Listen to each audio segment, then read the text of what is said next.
गुरु विष्णु गुरुदेवो महेश्वरः गुरु साक्षात् परम ब्रह्म तस्मै श्री गुरवे नमः। श्रुति स्मृति पुराणानाम् आलयं करुणालयं नमामि भगवत्पादशंकरं लोकशंकरं। எல்லோருக்கும் வணக்கம். பலம் தருகிற பதிகங்கள் வரிசையில் இன்றைக்கு நாம் பார்க்க போகிற பதிகம் நாவுக்கரசு பெருமானுடைய பதிகம். நமச்சிவாய பதிகம் என்றே இதற்கு பெயர். நாவுக்கரசு பெருமானுடைய சரித்திரம் நமக்கு தெரியும். புறச்சமயத்தில் இருந்தார். இளம் வயதில் எப்படியோ அவருக்கு புறச்சமய ஈடுபாடு அதிகப்பட்டது. தர்மசேனராக அங்கே போய்விட்டார். திரும்பவும் வருகிறார். சூளை நோயால் ஆட்கொள்ளப்பட்டு வருகிறார். தேவார முதலிகள் மூவரை பற்றியும் சொல்வதுண்டு. ஞான சம்பந்த பெருமானை எப்படி இறைவன் ஆட்கொண்டார் என்றால் ஞானப்பால் கொடுத்து ஆட்கொண்டார். பால் கொடுத்து ஆட்கொள்ளப்பட்டவர். இவர் சூளை கொடுத்து ஆட்கொள்ளப்பட்டவர். சுந்தரமூர்த்தி சுவாமிகளுக்கு ஓலை கொடுத்து ஆட்கொண்டார். கல்யாண சமயத்தில் போய் தன்னுடைய மடியில் வைத்திருந்த ஒரு ஓலையை காட்டி நீ எனக்கு அடிமை என்று ஆட்கொண்டார். எனவே இப்படி 3 பேரும் 3 விதமாக ஆட்கொள்ளப்பட்டார்கள். நாவுக்கரசர் சைவத்திற்கு மீண்டு விட்டார். அந்த நிலையில் புறச்சமயத்தாருக்கு அவர் மீது கோபம். அந்த கோபத்தில் என்ன செய்தார்கள்? அவருக்கு பலவிதமான துன்பங்களை கொடுத்தார்கள். இந்த துன்பங்கள் எல்லாம் கொடுக்கப்பட முடியுமா என்கிற ஒரு சந்தேகம் நமக்கு வரலாம். எப்படிப்பட்ட துன்பங்கள் என்பதை புரிந்து கொள்வதற்கு வேறு எங்கேயும் போக வேண்டாம். பிரஹ்லாதனுக்கு எப்படிப்பட்ட துன்பங்கள் எல்லாம் கொடுக்கப்பட்டனவோ, பிரஹ்லாதனுக்கு யானை காலில் இடறணும். யானைக்கு மதம் பிடிக்க வச்சு அந்த யானை காலில் இடறச் செய்வார்கள். அதுவும் என்ன செய்வார்கள்னா அந்த வாசனையை அந்த யானைக்கு பழக்கப்படுத்துவார்கள். பழக்கப்படுத்தின உடனே கால் கிட்ட அந்த வாசனை வந்ததுன்னா அது மிதிச்சிடும். அதுதான் அதுக்கு ட்ரைனிங். பிரஹ்லாதனுக்கு அப்படி செய்தார்கள். முயற்சி பண்ணினார்கள், நடக்கல. நாவுக்கரசருக்கு அதை முயன்றார்கள், நடக்கவில்லை. கண்ணனுக்கு கம்சன் அதையே தான் ட்ரை பண்ணான். கோலையா பீடத்திற்கு மதத்தை ஏற்றி கண்ணனுடைய வாசனையை அதுக்கு பழக்கப்படுத்தினான். இது அந்த காலத்துல இந்த மாதிரியான ஒரு வழக்கம் இருந்திருக்கிறது. கண்ணன் கதையையும் பிரஹ்லாதன் கதையையும் புராணத்தில் படிக்கிறோம். நடந்ததா இல்லையா என்று நமக்கு தெரியாது. ஆனால் 7ஆம் நூற்றாண்டு தமிழ்நாட்டில் நடந்தது. அதுக்கப்புறம் என்ன பண்ணினார்கள்? யானை ஒண்ணுமே பண்ணல அப்படின்னு உடனே அந்த யானை பார்த்துதான், அப்படியே அவரை பார்த்து நடுங்கித்தான். நடுங்கித்து சுத்துமுத்தும் பார்த்துதான். எதுக்கு சுத்துமுத்தும் பார்த்து தேடித்துன்னா, தன்னை ஏவியர் எங்கே இருக்கிறாரோ அவரை மிதித்து விட வேண்டும். whoever trained me, அவரை மிதித்து விட வேண்டும். இவரையா மிதிக்க சொல்லி எனக்கு ட்ரைனிங்? அப்ப அந்த யானைக்கு கூட தெரிஞ்சிருக்கு. இதுக்கப்புறம் என்ன பண்ணினார்கள்? அவரை கடல்ல தள்ளுவோம் அப்படின்னு தீர்மானம் பண்ணினார்கள். மன்னனுடைய இசைவையும் அதற்கு பெற்றார்கள். இவரை கடல்ல தூக்கி போடுறோம். சரி போடுங்கள்னுட்டார் மன்னர். அங்கதான் பிரச்சனை. இப்போ 2 குரூப்புக்குள்ள சண்டை அப்படின்னா அது அவர்களுடைய தனிப்பட்ட ஒரு சண்டையாக போய்விடும். ஆனால் ஆட்சியாளர்களை பிடித்து கொண்டு அவர்கள் வழியாக when it is pressurized on everybody, it becomes oppression. அந்த நிலைமையில மன்னர் சரின்னு சொல்ல, சரி இவரை கடல்ல போட்டா இவர் திரும்பி வந்துட்டா என்ன பண்றது? நீச்சல் அடிச்செல்லாம் வந்துட்டா என்ன பண்றது? திரும்பி வராமல் இருப்பதற்கு என்ன வழி? இவரை பெரிய கருங்கல்ல கட்டி தூக்கி போடுங்கள். கருங்கல் மிதக்காது, அது வெயிட்ல கீழே போய்விடும். அந்த கருங்கல் மிதந்தது. அது மேல அதையே ஒரு தெப்ப மாதிரி வைத்துக் கொண்டு ரொம்ப சந்தோஷமாக பாடிக்கொண்டு வந்தார். அந்த பதிகம் தான் இது. கரையேற விட்ட குப்பம் கடலூர்ல இருக்கிற ஒரு பகுதி.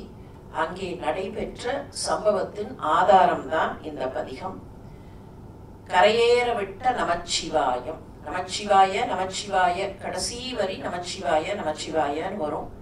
இந்த நமச்சிவாய பதிகம் நோய்களிலே இருந்தும் துன்பங்களிலே இருந்தும் எதிரிகள் ஏதாவது நமக்கு தீமை செய்தால் பகைவர்கள் செய்யக்கூடிய தீமையிலிருந்தும் பொறாமை போன்ற அந்த பகை ஏதோ ஒரு காரணத்தினால நமக்கு ஏதோ செய்து விட்டார்கள் அப்படின்னு நினைக்கிறோமே அந்த மாதிரியான சங்கடங்களிலே இருந்து இந்த பதிகம் காப்பாற்றும். ரொம்ப எளிமையான சொற்கள், நாவுக்கரசருடைய வார்த்தைகள்ல பெரிய சிக்கலே கிடையாது. சொற்றுணை வேதியன் ஜோதிவானவன் பொற்றுணை திருந்து அடி பொருந்த கைதொழ கற்றுணை பூட்டியோர் கடலில் பாய்ச்சினும் நற்றுணை ஆவது நமச்சிவாயவே. இது கொஞ்சம் புரியணுங்கிறதுக்காக சில வார்த்தைகள் பிரிச்சு கொடுத்துருக்கு. நல் துணை அப்படிங்கிறது தான் நற்றுணைன்னு ஆகும். சொல் துணை வேதியன், சொற்றுணை வேதியன்கிறது சொல் துணை வேதியன். பாரத பாரம்பரியத்தை பொறுத்த வரைக்கும் சொல் அப்படின்னு சொன்னால் இட் வில் இண்டிகேட் வேதம். The word அப்படின்னு சொன்னாலே அந்த வேர்டுங்கிறதுக்கு அர்த்தம் வேதம் தான். வேதங்கள் தான் சொற்கள். எதற்கு சொற்கள்னா அந்த சொல்லினுடைய பொருள் என்னன்னு கேட்டா அது தெய்வம். பொருளை எக்ஸ்பிரஸ் பண்றதுக்கு சொல், இந்த பொருளை பற்றி சொல்வதற்கான சொல். காளிதாசர் சொல்லும் போது சிவனும் சக்தியும் எப்படிங்கிறதுக்கே இந்த ஓமையத்தான் பயன்படுத்துவார். பிற்காலத்துல அதை நிறைய பேர் பயன்படுத்தினார்கள். சொல்லும் பொருளுமாக ரெண்டு விஷயம் ஒன்னா சேர்ந்திருக்கு, cannot be separated அப்படின்னா அதுக்கு the best example is சொல்லும் பொருளும். இப்போ ஒரு சொல் இருக்குன்னு வச்சுப்போம், ஏதோ ஒரு வார்த்தை, அது யாருடைய பெயராக கூட இருக்கலாம். நமக்கு ரொம்ப பிடித்தவர்கள் இல்ல நமக்கு அணுக்கமானவர்கள் நம்முடைய நண்பர்கள் அந்த வார்த்தையை சொல்லும் போது அவர்களுடைய பெயரை சொல்லும் போதே நம்மை அறியாமல் அவர்களுடைய உருவம் நம்முடைய அகக்கண்ணில் நிற்கும். அதே மாதிரி தான் எந்த வார்த்தையை சொல்றோம் அப்படின்னா ஜோதி அப்படின்னு சொல்லும் போது ஜோதிவானவன் ஜோதின்னு சொல்லும் போது கொஞ்சம் அப்படி நிறுத்தி நம்மையே இன்ட்ரோஸ்பெக்ட் பண்ணி பார்த்தா தெரியும், எங்கேயோ ஒரு அந்த சப்கான்சியஸ் லெவல்ல அந்த நெருப்பு பற்றின ஒரு வடிவம் நமக்குள்ளே போகும் தோன்றும்.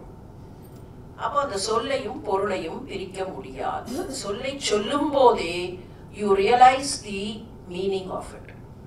சரி, எல்லா வார்த்தைகளுக்கும் அதுவா அப்படின்னா இப்ப நமக்கு மொழியே தெரியாத ஒரு வார்த்தைன்னு வச்சுப்போம். சைனீஸ்ல ஏதோ ஒரு வார்த்தை, அதுக்கு என்ன அர்த்தம்னே தெரியாது, அந்த சொல் இருந்தாலும் that becomes an invalid வார்த்தை. பொருள் இல்லைன்னா அந்த வார்த்தை becomes invalid. சைனீஸ்ல யாரோ சைனீஸ் ஸ்கிரிப்ட்ல எழுதி ஒரு வார்த்தையை கொண்டு வந்து நம்ம கிட்ட காட்டுகிறார்கள் ஒரு பேப்பர்ல. அந்த வார்த்தையை பார்த்துட்டே இருக்கலாமே தவிர does it exist for us? It is non-existent. ஏன்னா அந்த வார்த்தை என்னன்னே நமக்கு புரியாது. அப்போ அது invalid, அது இல்லை, பிராக்டிக்கலா அது இல்லை. பொருள் இல்லாமல் ஒரு சொல் இருக்க முடியாது. சொல்லும் பொருளும் சேர்ந்துதான் இருக்கும். சொல்லிலே இருந்து பொருளை பிரிக்க முடியாது. அப்பதான் அந்த சொல்லுக்கு மதிப்பு. இல்லைன்னா அந்த சொல் வெற்று சொல். இதுல ரெண்டு விஷயம் தெரிஞ்சுக்கணும். ஒண்ணு, சிவனும் சக்தியும் சொல்லும் பொருளும் அப்படின்னு சொல்லும் போது சக்தி பொருளாக இருக்கிறாள், சிவன் அங்கே சொல். வேதமும் சிவனும் அப்படின்னு சொல்லும் போது வேதம் என்பது அங்கே சொல், அந்த வேதத்தினுடைய பொருள் சிவன். வேதத்தினுடைய பொருளாக இருக்கிற தெய்வம். வேதத்தை மாத்திரம் என்னதான் வார்த்தையால வேதத்தை சொன்னாலும் இஃப் யூ டோன்ட் ரியலைஸ், அதுக்குள்ள இருக்கிற அர்த்தத்தை உணர்ந்து கொள்ளவில்லை என்றால் அதை சாண்ட் பண்றதுனால எந்த பிரயோஜனமும் இல்லை. அசோகவனத்துல சீதை உட்கார்ந்துருப்பா.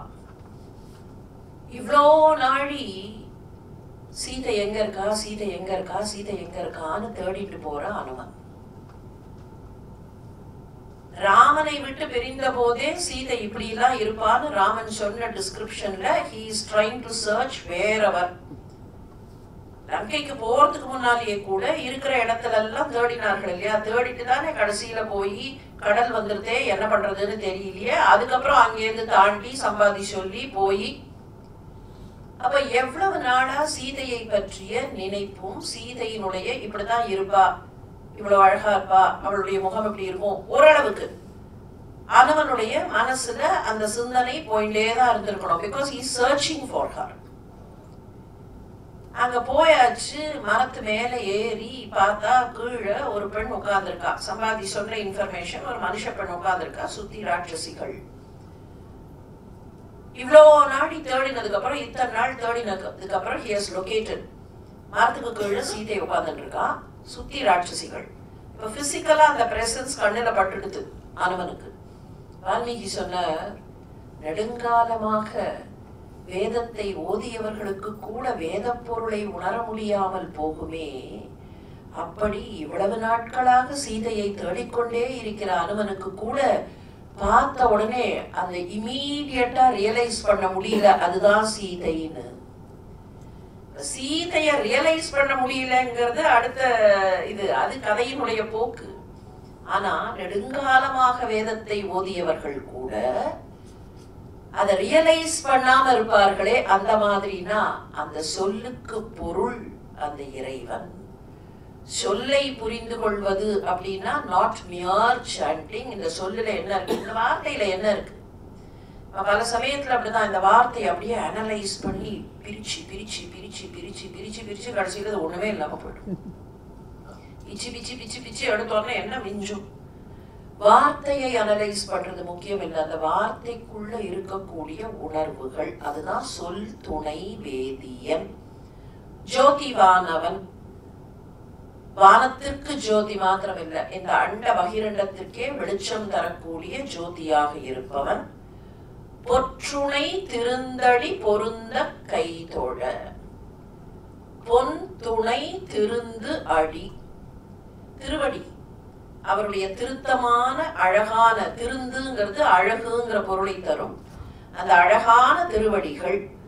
பொன் துணை, பொன்னாலானது போல, பொன்னார்மேனியம் தானே, அப்ப திருவடியும் பொன்னாகத்தானே இருக்கும். பொன் போல இருக்கிற அந்த திருவடிகள் எனக்கு துணையாக இருக்கிற திருவடிகள். பொன் துணை திருந்து அடி பொருந்த கைதொழ. பொருந்தனா அதை என்னுடைய உள்ளத்தில் பொருத்தமாக வைத்து நான் தொழுவேன் என்றால், கற்றுணை பூட்டியோர் கடலில் பாய்ச்சினும் நற்றுணையாவது நமச்சிவாயவே.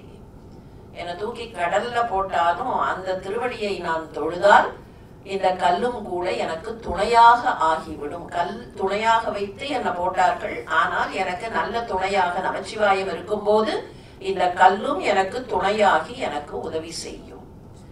துணைங்கிற வார்த்தை ரொம்ப அழகான வார்த்தை. தோன்றா துணைன்னு பேரு பகவானுக்கு. துணைனா உடன் இருப்பதுன்னு அர்த்தம். சம்திங் தட் இஸ் அலாங்சைட், என்னோடையே இருப்பதுதான் துணை. பொன் துணை திருந்து அடி, எனக்கு துணையாக, எப்போதும் எனக்கு துணையாக இருப்பது இறைவனுடைய திருவடிகள். இந்த அடிதான் எனக்கு உதவும். அடி உதவரா மாதிரி அண்ணன் தம்பி உதவ மாட்டார்கள்.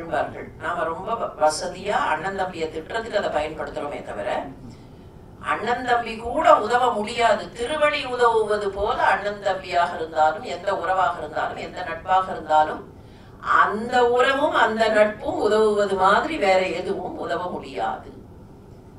பொன் துணை, எனக்கு துணையாக இருப்பது. ஏன் பகவானுக்கு தோன்றா துணைன்னு பேருனா, கண்ணுக்கு தெரிய மாட்டார், அவர் தோன்ற மாட்டார், கண்ணுக்கு தெரிந்து புலப்பட மாட்டார், ஆனால் கூடவே இருக்கக்கூடியவர் தோன்றா துணை.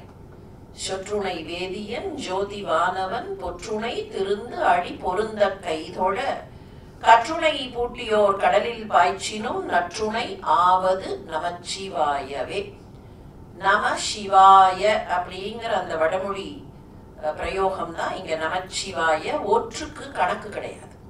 பஞ்சாட்சரம்னு சொல்றோம், நாம சிவாய பஞ்சாட்சரம். இங்க ஆறாவது எழுத்து வருதுன்னா அது ஆறாவதுன்னு கணக்கு கிடையாது. எந்த மொழியாக இருந்தாலும், குறிப்பாக வடமொழியிலேயும் தமிழிலேயும் ஒற்றெழுத்து எழுத்தாக கணக்கில் கொள்ளப்பட மாட்டாது. அப்போ 5 எழுத்துக்கள் பஞ்சாட்சரம். இதுலயே ஸ்தூல பஞ்சாட்சரம், சூக்ஷ்ம பஞ்சாட்சரம், காரண பஞ்சாட்சரம்லாம் இருக்கு. இப்போ அந்த டீட்டெயில்ஸ்க்குள்ள போக வேண்டாம். நம சிவாய, சிவாய நமக. மாணிக்கவாசக பெருமான் ஆரம்பிக்கிறச்சே நமச்சிவாய வாழ்க நாதந்தாள் வாழ்கன்னு ஆரம்பிச்சேன். நமச்சிவாயத்தை பற்றி எல்லா அடியார்களும் பெருமையாக சொல்கிறார்கள். நாதன் நாமம் நமச்சிவாயவே அப்படின்னு திருஞான சம்பந்தரும் நமச்சிவாய பதிகம் பாடுகிறார். நாவுக்கரசு பெருமான் நமச்சிவாயத்தை பாடுகிறார். சுந்தரரும் சொல்லுகிறார், நான் என்ன செய்தாலும் நான் மறக்கினும் சொல்லும் நான் நமச்சிவாயவே. நான் சொல்றதுக்கு மறந்து விட்டாலும், அதுவும் எப்படி சொன்னார் தெரியுமா? நற்றவா உன்னை நான் மறக்கினும் சொல்லும் நான் நமச்சிவாயவே. எனக்கு ஏதாவது நினைவு தப்பி போனா கூட என்னோட நாக்கு அதையே சொல்லின்னு இருக்கும். அந்த அளவுக்கு அது எனக்குள் பழகி விட்டது. மாணிக்க வாசகர் சொன்னது தெரியும், வள்ளலாரும் சொன்னார், நமச்சிவாயத்தை நான் மறவேனே. எதை என்ன மறந்தாலும் சரி, பெற்ற தாய் குழந்தையை மறந்தாலும் சரி, இல்ல உற்ற நண்பர்கள் எல்லாவற்றையும் மறந்தாலும் சரி, நமச்சிவாயத்தை நான் மறக்கேனே. அந்த மாதிரியான நமச்சிவாயம் மாணிக்க வாசகருடைய அந்த நமச்சிவாயம். இங்க இருக்கிற அந்த நமச்சிவாயத்துக்கு ஒன்னே ஒண்ணு மட்டும் பார்த்துட்டு அடுத்த பாட்டுக்கு போவோம். சிவாய நமக அப்படின்னு சொல்லும் போது பகவானை வைத்து தொடங்குகிறோம்.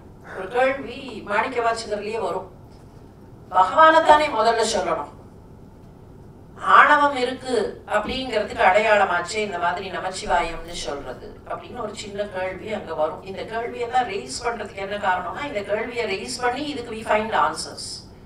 டெவில்ஸ் அட்வொகேட் அப்படிம்பார்கள். இந்த மாதிரி சிவன்னு சொல்லிட்டு நமகனா என்ன, நான் நமஸ்காரம் பண்றேன். சிவாய நமக அப்படின்னா சிவனை நான் நமஸ்காரம் பண்றேன்ற பொருள் வரும். நமசிவாய அப்படின்னு சொன்னா நான் நமஸ்காரம் பண்ணுகிறேன் சிவனை அப்படின்னு வரும். இப்ப நமஸ்காரம் பண்ணுகிறேன்னு சொல்லும் போதே தன்னை பற்றி தன்னை வேறுபடுத்தி கொண்டு அந்த பரமாத்மா கிட்டேந்து பிரிஞ்ச ஜீவன் தானே இப்படி சொல்கிறது. Is it not indicative of arrogance அப்படின்னு ஒரு கேள்வி வரும். இதுக்கு என்ன காரணத்தினால ஆரம்பிக்கிறார்கள்னா, பல காரணங்கள் உண்டு. அதுல ரெண்டு முக்கியமான காரணங்கள் என்னன்னா, நமகான்னு சொல்லும் போதே அந்த அரகன்ஸ் போய் பணிகிறது. தெண்டனிடுகிறேன் அப்படின்னா நான் பணிகிறேன். வேற எப்படி சொல்றது, for want of a better terminology பணிகிறேன். ரெண்டாவது என்ன காரணம்னு சொன்னா, இப்படி ஒண்ணுமே இல்லாமல் இருக்கிற எனக்கு அந்த இறைவன் அருள் கொடுப்பான். இதை காட்டுறதுக்காகத்தான் அவர்கள் சூக்ஷ்ம பஞ்சாட்சரத்துல ஆரம்பிக்காம ஸ்தூல பஞ்சாட்சரத்துல அந்த காலகட்டத்தினுடைய நிலையில அவர்கள் ஆரம்பித்தார்கள். இதுக்கு இன்னும் டீட்டெயில்டா கம்பேரிசன் போனோம்னா, உயர்வர உயர்நலம் உடையவன் அப்படின்னு ஆரம்பிச்சு நம்மாழ்வார் என்ன பண்ணுவார், உயர்வர உயர்நலம் உடையவன் பகவானை சொல்லுவார். அதுக்கப்புறம் மனித இனத்தை சொல்லுவார். அதுக்கப்புறம் தான் தேவர்களை சொல்லுவார். இப்ப அங்கே இந்த ஆர்டர்ல சொல்லணும்னா 1 2 3 அப்படித்தானே சொல்லணும். தேவாதி தேவன், அதுக்கப்புறம் தேவர்கள், அப்புறம் மனிதர்கள்னு சொல்லணுமேனா ஏன் இப்படி ஆர்டரை மாத்திட்டார் 1 3 2 அப்படின்னு வராருன்னா, இந்த மனிதர்களையும் அந்த தேவர்கள் நிலைக்கு இல்லை, தன்னுடைய திருப்பாதத்திற்கு உயர்த்தி விடுவார் அப்படின்னு காட்டுறதுக்காக. அதே லாஜிக் தான் இங்க அந்த நமசிவாய அப்படிங்கிற பஞ்சாட்சரம். பஞ்சாட்சரத்தை சொன்னால் இறைவனை அடையலாம், வேற எதுவுமே கூட சொல்ல வேண்டாம். அதனாலதான் தில்லை சிதம்பரத்துல அந்த பஞ்சாட்சர படி மேல ஏறியாச்சுன்னா தான் உள்ள அம்பலவாணர்கிட்ட போக முடியும். அதை ஏறுவதற்கு எல்லாருக்கும் தகுதி இல்லை.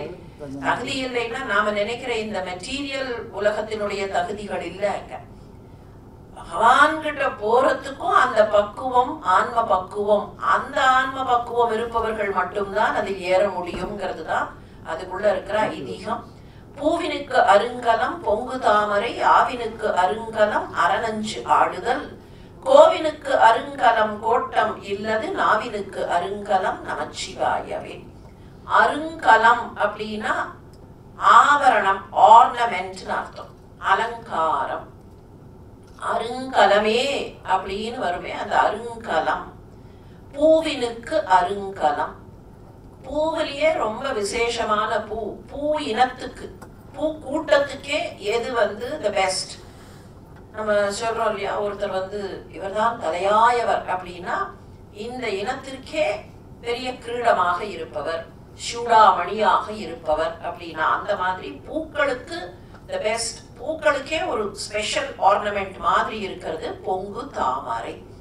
அந்த நீரிலே இருந்து தோன்றி மேலே வருகிற தாமரை. பொங்குதல், மேலே வருதல், அப்படியே அலறுதல், அந்த பொங்கு தாமரை. ஆவினுக்கு அருங்கலம் அரண் அஞ்சு ஆடுதல். மாட்டுக்கு எங்க ஸ்பெஷல் ஆர்னமெண்ட் இல்லைன்னா அதுக்கு எங்க அலங்காரம்னு கேட்டா, மாட்டினுடைய பஞ்சகவ்யம் தானே அவருக்கு அபிஷேகம். அபிஷேக பிரியரான சிவனுக்கு பஞ்சகவ்யம் அன்னைக்கே பார்த்தோம் வேற ஒரு அதிகத்துல. அப்ப அந்த பஞ்சகவ்யத்தை தரக்கூடியது. நீங்க மற்ற விலங்குகளின் 5 வகையான பொருட்களை எடுத்து இறைவனுக்கு அபிஷேகம் பண்ண முடியாது. பசுமாட்டினுடைய பால், அதனுடைய வாய் நுரை, அது அந்த பாலிலே இருந்து கிடைக்கக்கூடிய நெய், அதனுடைய சிறுநீர், அதனுடைய மலம், இந்த 5ம் பஞ்சகவ்யமாக பயன்படப்படுகிறது அப்படின்னு சொன்னா அந்த மாட்டுக்கு எவ்வளவு பெருமை. அது மாத்திரமில்ல, மற்ற விலங்குகள்லயே எது அருங்கலமாக இருக்கக்கூடியதுன்னா 5 வகையான பொருட்களால் இறைவனுக்கு அபிஷேகம் செய்யக்கூடிய அந்த தன்மையை, அந்த பக்குவத்தை பெற்ற ஆவினுக்கு அருங்கலம் அரண் அஞ்சு ஆடுதல். அஞ்சுங்கிறது இங்க 5 வகையான பொருட்களை வைத்து அவர் நீராடுவது, அபிஷேகம் ஆடுவது, திருமஞ்சனம் செய்யப்படுவது. கோவிலுக்கு அருங்கலம் கோட்டம் இல்லது. இந்த இடத்துல கோட்டம்ங்கிறது வேண்டப்பட்டவர்கள் அப்படிங்கிற கூட்டம். இப்பெல்லாம் சொல்றோம் இல்லையா, காட்டரி, someone has a coterie behind அப்படின்னு சொல்றோம். அவர்களை சுத்தி ஒரு பெரிய கூட்டம் வரும். கோவிலுக்கு அருங்கலம் கோட்டம் இல்லது. கோவாக இருக்கிற இறைவன், எல்லாருக்கும் தலைவனாக இருக்கிற அந்த இறைவனுக்கு தனியாக தன்னை சூழ்ந்த கூட்டம், வேண்டியவர்கள் வேண்டப்படாதவர்கள்னு எந்த பாரபர்னேலியாவும் கிடையாது. அவருக்குன்னு வேண்டியவர்களுக்கு செய்வார், வேண்டாதவர்களுக்கு செய்ய மாட்டார் அப்படின்னு கிடையாது. கோவிலுக்கு அருங்கலம் கோட்டம் இல்லது. கிருஷ்ணர்கிட்ட பாக்குறோமா இல்லையா?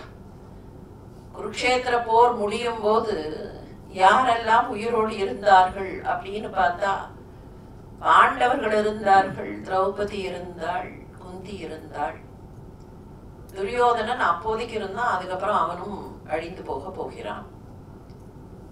ஆனா பாண்டவர்களுடைய குழந்தைகள் யாருமே இல்லையே. இளைய பஞ்ச பாண்டவர்கள் இல்ல, அவ்வளவு என்ன, கிருஷ்ணனுடைய சகோதரி மகன் கூட இல்லையே. அப்ப வேண்டியவர்கள் வேண்டப்படாதவர்கள்ங்கிற எந்த ஃபேவரிட்டிசமாவது கண்ணனுக்கு இருந்ததா?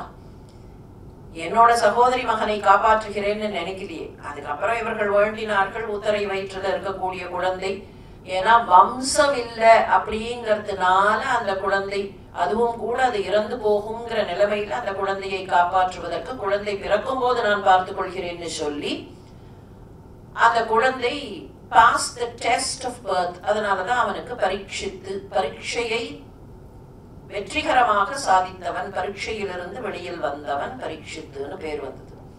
ஆனா கண்ணனுக்கு எந்த விதமான ஃபேவரிட்டிசமும் அங்க இல்லை. அதே மாதிரி தான் பகவானுக்கு எந்த ஃபேவரிட்டிசமும் கிடையாது. கோவிலுக்கு அருங்கலம் கோட்டம் இல்லது. நாவினுக்கு அருங்கலம். நாக்குக்கு நீங்க ஏதாவது ஆர்னமெண்ட் போடணும்னு நினைச்சா நமச்சிவாய நமச்சிவாய என்று சொல்லுங்கள். மூக்குக்கு கூட ஆர்னமெண்ட் போட்டுடுறோம், காதுக்கு போட்டுடுறோம், தலைக்கு போட்டுடுறோம், கழுத்துக்கு போட்டுடுறோம், கைக்கு போடுறோம், காலுக்கு போடுறோம். இன்னும் என்னென்ன கண்டுபிடிச்சு விதவிதமா போடுறோம். காதுக்கே ஒண்ணு போடாம 4-5 மேல கீழே என்னமோ விதவிதமா நெக் பீஸ் என்ன, இயர் பீஸ் என்னன்னு டிசைன் புதுசா கண்டுபிடிக்கலாம். இந்த நாக்குக்கு என்ன போடுறது? அழகு குத்தி கொள்வார்கள். நீங்க சில நேரத்துல இறைவனுக்கு அழகு குத்தி கொள்வார்கள். அதுவே கூட என்ன அர்த்தம் அப்படின்னா, நான் இப்படியெல்லாம் உன்னை நினைத்து துன்பப்படுத்திக் கொள்வது அப்படின்னு அர்த்தம் இல்லை. அதுக்கு துன்பப்படுத்திக் கொள்ளுதல்னு பனிஷ்மெண்ட் அப்படின்னு எடுத்துக்க கூடாது. உன்னை நினைப்பதற்கு நான் என்னையே தண்டித்துக் கொள்கிறேன். ஏன் அப்படின்னா, நான் செய்த தவறுகளுக்கு நான் தண்டனை கொடுத்து உன்னையே நான் நினைக்கிறேன். அங்க அந்த பனிஷ்மெண்ட்ங்கிறது it's not a direct punishment, it's rehabilitation. அந்த தவறுகளிலே இருந்து திருத்திக் கொள்வதற்கான ரீஹாபிலிட்டேஷன். அது தவிர நாக்குக்கு வேற என்ன அருங்கலம்? நாக்குக்கு ஏதாவது அணிகலன் போட முடியுமா? நான் ரொம்ப சிம்பிள்பா, இதுக்கு தங்க விலை ஏறி போச்சே, வெள்ளி விலை ஏறி போச்சேன்னா கவலைப்பட வேண்டாம், நமச்சிவாயான்னு சொன்னா போறோம். நாவினுக்கு அருங்கலம் நமச்சிவாயவே. விண்ணுற அடுக்கிய விறகின் வெவ்வடல் உண்ணிய புகில் அவை ஒன்றும் இல்லையாம். பண்ணிய உலகினில் பயின்ற பாவத்தை நன்னி நின்று அறுப்பது நமச்சிவாயவே. விண்ணுற அடுக்கிய விறகின். நல்ல விறகு கட்டைகளை ஒசரமா அடுக்கி வச்சிருக்குன்னு வச்சுக்கோ, பெரிய குவியல், அப்படியே வானத்தை தொடர அளவுக்கு விறகுகளை அடுக்கி வச்சிருக்கு. விண்ணுற அடுக்கிய விறகு. இந்த விறக ஒண்ணுமில்லாம ஆக்கிறதுக்கு நெருப்பு எந்த சைஸ்ல இருக்கணும்? பெரிய நெருப்பா இருக்கணும்னு அவசியம் இல்லை. ஒரு சின்ன நெருப்பை வச்சா கொஞ்ச நாளில மொத்தத்தையும் எரிச்சு கீழே தள்ளிடும். விண்ணுற அடுக்கிய விறகின் வெவ்வழல் உண்ணிய புகில். ரொம்ப சின்னதா அந்த தழல் அதுக்குள்ள புகுந்தா போறோம். அவ்வளோ பெரிய விறகு கூட்டத்துக்கு நடுவுல ஒரு சின்ன நெருப்பு துளி, இத்தனோண்டு துளி அது உள்ளுக்குள்ள புகுந்தா போறோம். வெவ்வழல் உண்ணிய புகில். அதை உண்ணுவதற்காக அது அதற்குள்ளே புகுந்தால் போதும், அவை ஒன்றும் இல்லையாம். மகாகவி பாரதியார் பாடுவார், அக்னி குஞ்சொன்று கண்டேன் அதை ஆங்கோர் காட்டிலோர் பொந்திடை வைத்தேன் வெந்து தணிந்தது காடு. ஒரு சின்ன பொந்துக்குள்ள வச்சுட்டு நான் போயிட்டேன். சின்ன நெருப்பு தானே, இத்தினூண்டு நெருப்பு தானே, அது இருந்துட்டு போட்டோம் அப்படின்னு வச்சுட்டு போயிட்டேன். காட்டுல ஒரு மரப்பொந்துல வச்சுட்டு போயிட்டேன். திரும்பி வந்து பார்த்தா காட்டையே காணோம். அந்த மரம் மாத்திரம் இல்ல, காட்டையே காணோம். ஒரு கேள்வி கேட்பார், அப்போ தடல் வீரத்தில் குஞ்சென்றும் மூப்பென்றும் உண்டா? அந்த தடல் வீரம் இருக்கே, நெருப்போட அந்த வீரியத்துல சின்ன நெருப்போட வீரியம் பெரிய நெருப்போட வீரியம் அப்படின்னு ஏதாவது உண்டா? அது வெளியில இருக்கிற நெருப்பு சொல்லல. பாரதியார் பாரத பாரம்பரியத்துல அழங்கால் பட்டவர். விண்ணுற அடுக்கிய விறகின் வெவ்வழல் உண்ணிய புகில் அவை ஒன்றும் இல்லை. அந்த சின்ன நெருப்பை வச்சுட்டா போறோம், எவ்வளவு மலை மாதிரி கூட்டமா இருந்தாலும் அந்த கூட்டம் எரிந்து போய்விடும். அப்படித்தான் பண்ணிய உலகினில் பயின்ற பாவத்தை. இந்த உலகத்துல பிறந்து பலவிதமான பாவங்களை செய்து அந்த பாவத்தை அப்படியே அடுக்கி வச்சிருக்கோமே. ஏதோ பெருசா நான் விறகு அடுக்கி வச்சிருக்கேன் அப்படின்னு சொல்ற மாதிரி பாவத்தை அடுக்கி அடுக்கி அடுக்கி அடுக்கி எல்லாரும் பாக்குறதுக்கு பெருசா வச்சிருக்கோமே. அந்த பாவத்தை எது இல்லாமல் செய்யும் தெரியுமா? ஒண்ணுமே இல்லாம பண்றது நமச்சிவாயங்கிற அந்த சின்ன நெருப்ப அந்த பாவத்துல வச்சாச்சுன்னா அந்த பாவம் எல்லாம் எரிந்து போய்விடும். பண்ணிய உலகினில் பயின்ற பாவத்தை. போட்ட வார்த்தையை பாருங்கள். பயின்றனா என்ன அர்த்தம்? வழக்கமாக செய்தல்னு அர்த்தம். அதுக்கு ரெண்டு விதமா அர்த்தம் பார்க்கலாம். ஒரு ஜென்மத்துல இல்ல, எத்தனை ஜென்மமா எவ்வளவு பாவம் செஞ்சிருக்கேனோ தெரியாது. அந்த பாவம் எல்லாம் சேர்ந்திருக்கு. ஏன்னா எது சேர்ந்திருக்கு எது கழிஞ்சதுன்னு நம்மளால கண்டுபிடிக்க முடியாது. அப்போ பல ஜென்மங்களில் செய்த பாவம் எல்லாம் சேர்ந்து இருக்கிறது. இது ஒரு பக்கம். இன்னொரு பக்கம், பாவம் பண்றதையே நான் பழக்கப்படுத்தி கொண்டு விட்டேன். பயின்ற இந்த பாடத்தை பயின்றனா அந்த பாடத்தை உள்வாங்கி கொண்ட. இப்ப என்ன ஆயிடுது? பாவத்தை பண்றதையே பயின்று அதையே திரும்ப திரும்ப திரும்ப திரும்ப செய்து பண்ணிய உலகினில் பயின்ற பாவத்தை நன்னி நின்று அறுப்பது நமச்சிவாயவே. என்னுடைய பாவத்தை எல்லாம் இல்லாமல் செய்வது அந்த நமச்சிவாயம். ஆண்டாள் சொன்னதும் இதுதான். தீயினில் தூசாகும். நெருப்புக்குள்ள கொண்டு போய் குப்பைய போட்டா இன்சினரேட் பண்ணினா அந்த நெருப்பு தூயதாக நிற்கும். அந்த குப்பை அப்படியே ஒண்ணும் இல்லை, ஒரு ஹேண்ட்ஃபுல் டஸ்டா மாறி போகுமே. அந்த மாதிரி என்னுடைய பாவம் எல்லாம் காணாமல் போய்விடும். எவ்வளவு பெரிய பாவ மூட்டை வைத்திருந்தாலும் நமச்சிவாயன்னு சொன்னா அந்த பாவம் எல்லாம் போய்விடும். நான் நிறைய பாவ மூட்டை வச்சிருக்கேனே, என்னை கடல்ல போட்டா அந்த மூட்டையெல்லாம் என்னை கீழே இழுத்துறாதா? உப்பு மூட்டை மாதிரி உப்பு கரைஞ்சு என்ன ஆகும்? அப்படியே கீழே தள்ளி விடுவே அப்படின்னு நான் நினைக்கலாமேனா கவலைப்பட வேண்டாம். பகவானுடைய அந்த திருநாமம் எதுவாக இருந்தாலும் என்னை காப்பாற்றும். இடுக்கண்பட்டு இருக்கினும் இறந்து யாரையும் விழிக்கில் பிரான் என்று வினவுவோம் அல்லோம். அடுக்கல் கீழ் கிடக்கினும் அருளின் நாம் உற்ற நடுக்கத்தை கெடுப்பது நமச்சிவாயவே. எனக்கு துன்பம் கொடுத்தா நான் வேற யாருக்கிட்டையாவது போய் அடைக்கலம்னு அதை காப்பாத்துறதுக்கு வழி தேடுவேன் நினைக்கிறீர்களா? நாவுக்கரசருடைய பெர்ஸ்பெக்டிவ்ல போய் நின்று இதை பார்க்கலாம். எதற்கு அவருக்கு துன்பங்கள் கொடுக்கப்பட்டன? Kind of a threat. நீங்கள் எங்களை விட்டு போய்விட்டால் நாங்கள் உங்களை விட்டு விடுவோமா? நான் என்ன பண்றேன் பாரு, உனக்கு துன்பத்தை கொடுத்து கொண்டே இருந்தா ஒரு ஸ்டேஜ்ல ஓடி வந்து மன்னித்து விடுங்கள் நான் திரும்பி வந்துட்டேன் அப்படின்னு இங்க வந்துருவேன் அப்படிங்கிறதுக்காக தானே. ஒருத்தர் போயிட்டார், போனவரை திரும்பி என்னத்துக்காக கஷ்டப்படுத்தணும்? அவர் தான் போயிட்டாரு இல்ல, அவரை இன்டைரக்டா அவருக்கு மிரட்டல் கொடுத்து அவருக்கு ஏதாவது கஷ்டத்தை கொடுத்துட்டே இருந்தா அவர் ஒரு ஸ்டேஜ்ல அந்த கஷ்டம் தாங்காமல் வந்து விடுவார். அதுதானே நோக்கம். அதத்தான் இங்க சொல்றார். இடுக்கண் பட்டு இருக்கினும், இடுக்கண்ண துன்பம், எவ்வளவு துன்பம் இருந்தாலும் இறந்து யாரையும் வேற யார்கிட்டையும் போய் பிச்சை கேட்டு தயவு செஞ்சு என்னை காப்பாற்றுங்கள், நீங்கள் தான் எனக்கு தலைவர், பிரான், பிரான்னா தலைவர், எனக்கு பிரான் நீங்கள் தான், என்னை எப்படியாவது நீங்க காப்பாற்றணும்னு நான் யார்கிட்டையும் போய் நாங்கள் நிற்க மாட்டோம், யாரிடத்திலேயும் அதை பிச்சையாக கேட்க மாட்டோம். நாவுக்கரசர் தான் அந்த forthrightness and standing up to dharma அப்படிங்கறத முதல்ல காமிச்சவர். நாமார்க்கும் குடியல்லோம்னர். நாங்க யாருக்கும் அடிமைகள் இல்லை, நான் யாருக்கும் அடிமை இல்லை. நமனை அஞ்சோம், யமன் வந்தா கூட நான் பயப்பட மாட்டேன், ஏன்னா எனக்கு சிவன் இருக்கிறார். யமன் வரணும்னா அவர் வரவழைக்கணும்னு நினைச்சா வரவழைப்பார், இல்ல யமனை காலால எட்டி உதைக்கணும்னா அவர் எட்டி உதைப்பார். So I will not fear even யமா. நமனை அஞ்சோம், நாமார்க்கும் குடி அல்லோம், நாங்கள் யாருக்கும் அடிமைகள் இல்லை அப்படின்னு நேர நெஞ்சு நிமிர்த்தி சொன்னவர் நாவுக்கரசர். அது இன்னொரு பதிகத்துல வரும். இங்க அதையே இன்னொரு விதமா சொல்றார். இடுக்கண் பட்டு இருக்கினும் இறந்து யாரையும் விடுக்கில் பிரான் என்று வினவுவோம் அல்லோம். எனக்கு உதவி பண்ணே பிளீஸ் அப்படின்னு போய் நாங்க யாருக்கிட்டையும் கேட்க மாட்டோம். அப்படி கேட்டா நாங்க அனாவசியமாக பணிஞ்சு போனா என்ன ஆகும்? குட்ட குட்ட நாங்க கீழே போக போக மேலும் மேலும் குட்டு விடும். அடுக்கல் கீழ் கிடக்கினும், அடுக்கல்னா மலைன்னு அர்த்தம். கல்லை எல்லாம் அடிக்கிற மாதிரி இருக்கு மலை, அதனால அதுக்கு வந்த பெயர் அடுக்கல். அடுக்கல் கீழ் கிடக்கினும் அருளின் நாமுற்ற நடுக்கத்தை கெடுப்பது. ஒருவேளை மலைக்கு கீழே மலை மாதிரி எனக்கு கஷ்டம் வந்தா, ஐயோ இவ்வளவு கஷ்டம் வந்துருதே அப்படின்னு உள்ளுக்குள்ள ஒரு நடுக்கம் வருமா இல்லையா? அந்த நடுக்கத்தை போக்குவது நமச்சிவாயம்.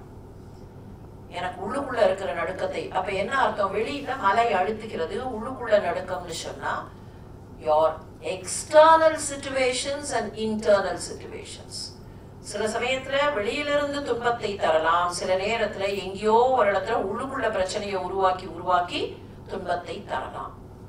எந்த துன்பம் வந்தாலும் என்னை காப்பது நமச்சிவாயம். அடுக்கல் கீழ் கிடைக்கணும். மலைக்கு கீழே கிடந்தா கூட ஐயோ மலை நம்ம மேல அழுத்துகிறதே, மலை நம்மை அப்படியே அழுத்தி ஒன்றுமில்லாமல் பண்ணிவிடுமே, மலைக்கு கீழே மூச்சே போயிடுமே அப்படிங்கிற நடுக்கம் உள்ளுக்குள்ள இருந்தாலும் என்னை காப்பாற்றுவது நமச்சிவாயம். அந்த துன்பம் வரும்போது நமச்சிவாயன்னு சொன்னேன்னா அந்த துன்பம் எல்லாம் போய்விடும்.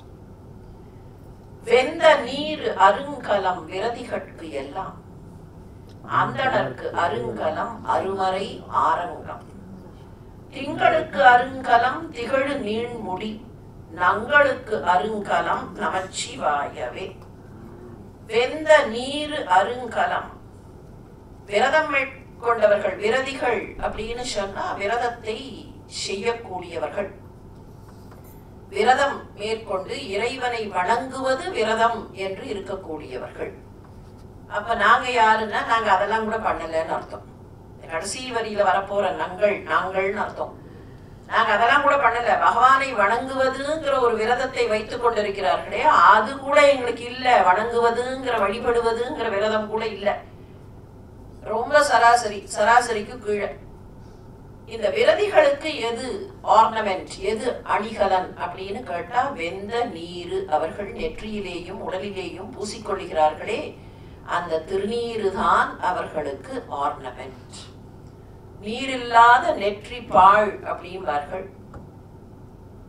அது திருநீராக இருந்தாலும் புண்டரீக கீற்றாக இருந்தாலும் எதுவாக இருந்தாலும் இறைவனை நினைத்து வைக்கப்படுகிற அந்த திலகம் அல்லது பொட்டு அல்லது அடையாளம்.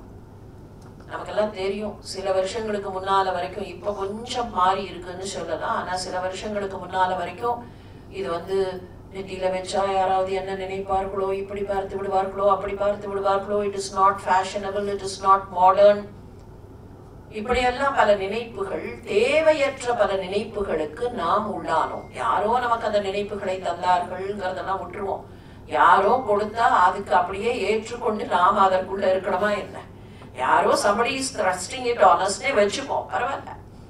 கொலோனியல் ரூல்ல சில விஷயங்களை நமக்கு மாற்றி கற்றுக் கொடுத்தார்கள். ஏன் அப்படி மாற்றி கற்றுக் கொடுத்தார்கள்னா, நம்ம கல்ச்சர் மேல நமக்கு ஒரு மதிப்பு போயிடுதுன்னு சொன்னா it is easy for them.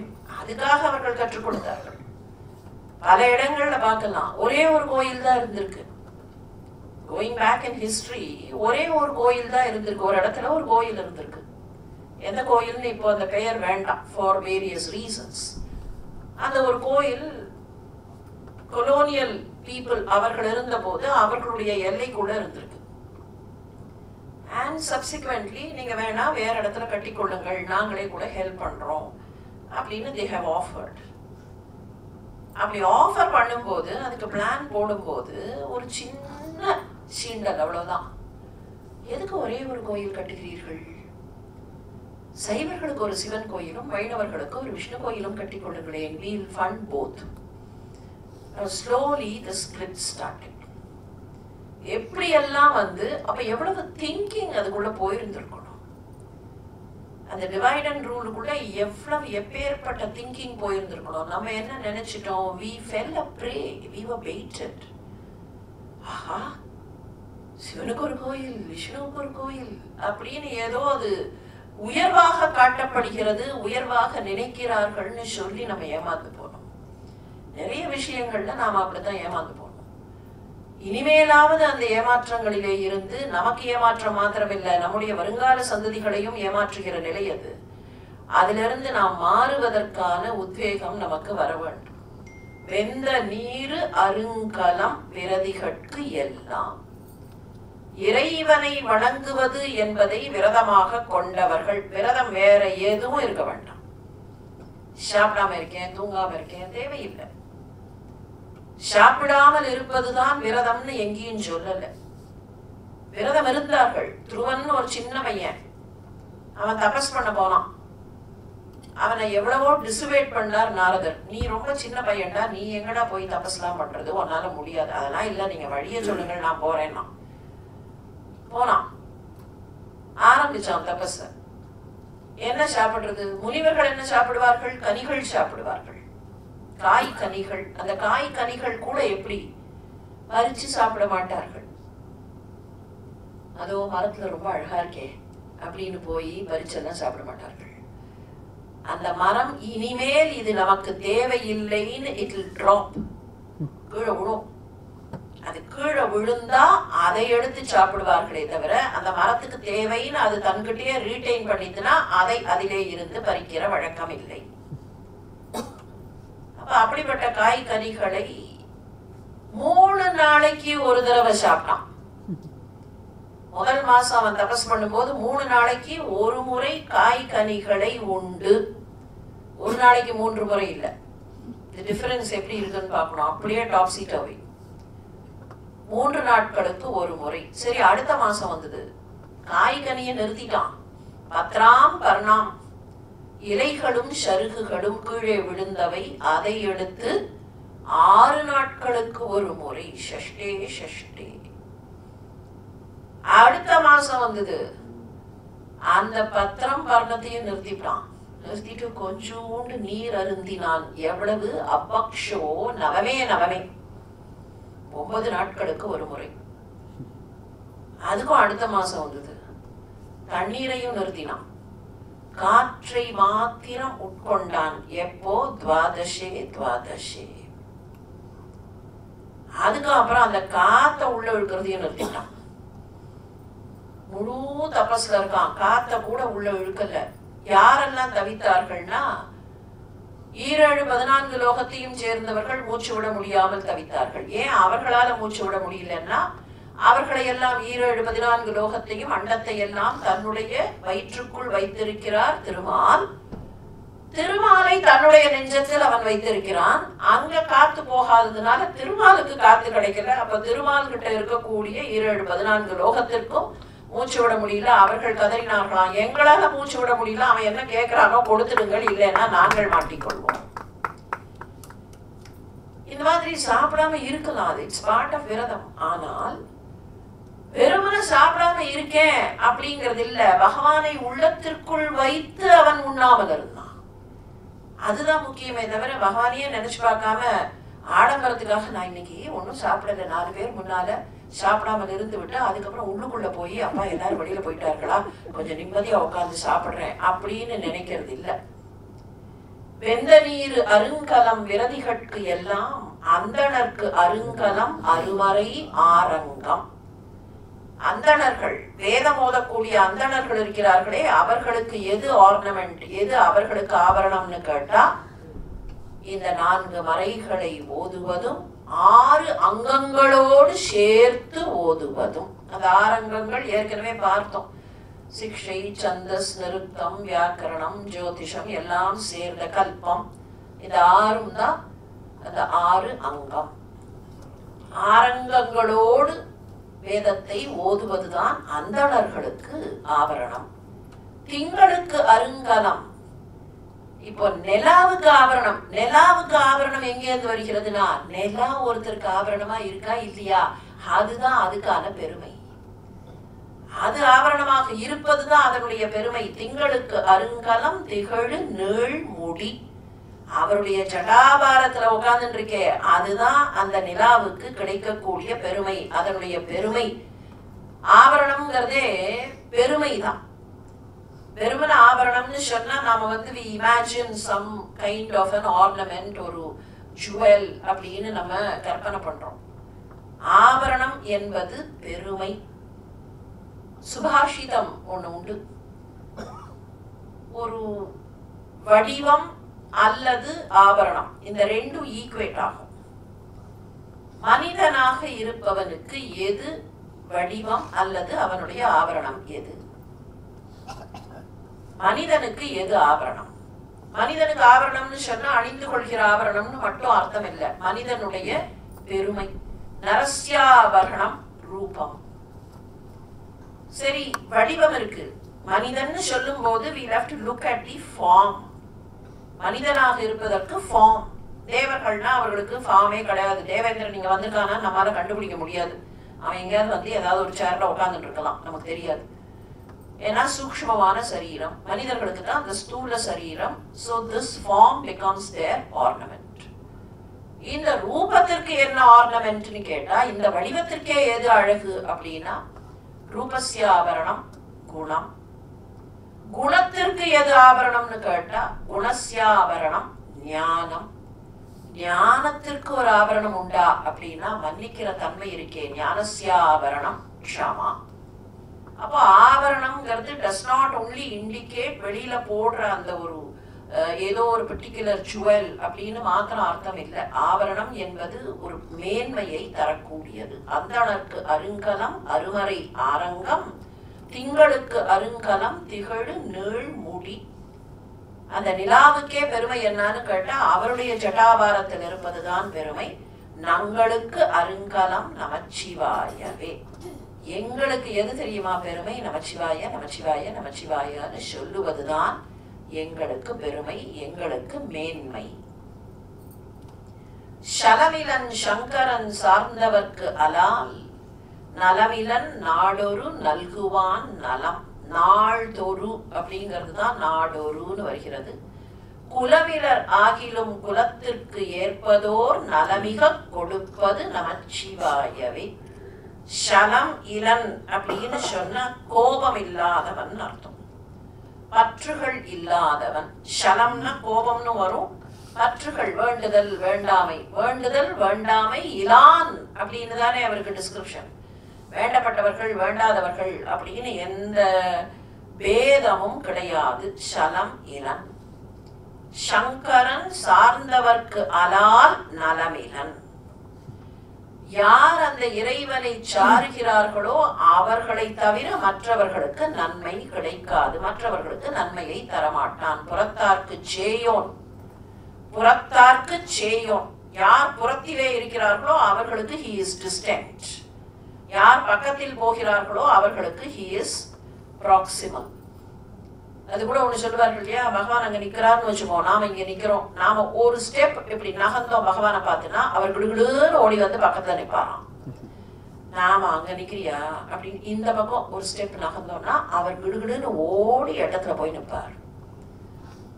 நம்ம ஒரு சின்ன effort to move towards him பண்ணினா he will be close and he will do things. அதுதான் சார்ந்தவர்க்கு அலால் நலமிலன். யார் தன்னை சார்ந்து வருகிறார்களோ அவர்களுக்கு நலத்தை தரக்கூடியவன். மக்களே, நீங்கள் எல்லாம் அவரை சார்ந்து வாருங்கள்னு சொல்லக்கூடிய அழைப்பு. see my experience.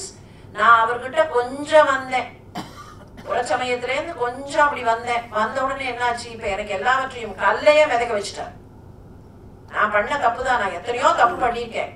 இப்ப எல்லாரும் என்ன சொல்லுவார்கள், நாவுக்கரசரே நீங்க பெரியவர், உங்களுக்கெல்லாம் நடக்கும், நாங்கள்லாம் நிறைய தப்பு பண்ணியிருக்கோம். அதுக்குதான் சொல்றாரு, நானும் நிறைய தப்பு பண்ணியிருக்கேன். விறக அடுக்கி வச்சிருந்தேன், அந்த விறகெல்லாம் காணாம போயிடுது. யாராக இருந்தாலும் அவர்களுக்கு அழுகக்கூடியவர்களுக்கு நன்மையை தருபவன். அதனால எனக்கு நடக்குமான்னு கேட்காதீர்கள். யாரெல்லாம் பக்கத்தில் வந்து அந்த திருவடியை தொழுகிறீர்களோ அவர்களுக்கெல்லாம் கண்டிப்பாக நடக்கும். ஷலமிலன் சங்கரன். சார்ந்தவர்க்கு அலால் நலமிலன். நாள்தோறும் நல்குவான் நலம். யார் சார்ந்தார்களோ, முதல்ல என்ன சொல்லிட்டார், யாரெல்லாம் பக்கத்துல வரலையோ அவர்களுக்கு அவன் நல்லது தரமாட்டான். அப்ப ஆட்டோமேட்டிக்கா என்னாச்சு, யாரெல்லாம் பக்கத்தில் வருகிறார்களோ அவர்களுக்கு நாள்தோறும் நல்லதை கொடுப்பான். ஒவ்வொரு நாளும் நீங்க என்ன, ஒவ்வொரு நாளும் ஏதாவது பிரச்சனை வந்தாலும் சரி, பிரச்சனையே வரலனாலும் சரி, he will keep raising you. நாள்தோறும் நல்குவான் நலம். குலமிலராகிலும் குலத்திற்கு ஏற்பதோர் நலமிக கொடுப்பது. குலம் இலர் ஆகிலும், நான் அந்த குடும்பத்துல பிறக்கலையே, நான் அந்த குலத்துல பிறக்கலையே, எந்த மாதிரியாக 7ஆம் நூற்றாண்டுல இருந்திருக்கும் ப்ராபகேண்டான்னு நாம புரிச்சுக்கலாம். அதுக்கு மேல அதுல டிஸ்கஷனுக்குள்ள போக வேண்டாம்.